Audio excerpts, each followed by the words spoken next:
এবার চাঞ্চল্যকর ঘটনা এলো ভারত থেকে।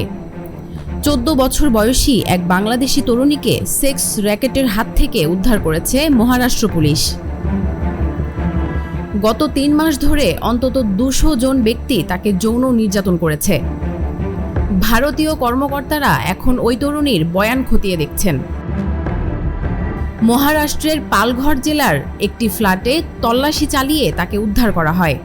ঘটনার সূত্রপাত হয় বাংলাদেশে। ওয়ালটন এখন দেশের সীমানা পেরিয়ে পৌঁছে গিয়েছে 50টিরও বেশি দেশে। ওয়ালটন, ঘরে ঘরে, বিশ্বজুড়ে।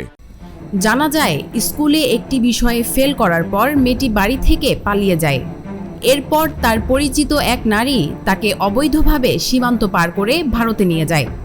এরপর তাকে জোর করে দেহ ব্যবসায় নামানো হয়। পুলিশ কর্মকর্তারা সন্দেহ করছেন যে তাকে হরমোনাল ইনজেকশন দেওয়া হয়ে থাকতে পারে। এছাড়া সে যাতে পালাতে না পারে সেজন্য তাকে ঘুমের ওষুধও দেয়া হয়। পুলিশের তদন্তে এখন পর্যন্ত 10 জনকে গ্রেপ্তার করা হয়েছে। এর মধ্যে 6 জন বাংলাদেশি।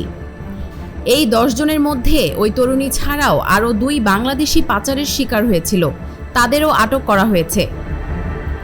গ্রেপ্তারকৃতদের মধ্যে প্রধান অভিযুক্ত 33 বছর বয়সী মোহাম্মদ খালিদ আব্দুল ব্যাপারী। তার বিরুদ্ধে বিভিন্ন শহরে নারী পাচারের অভিযোগ রয়েছে।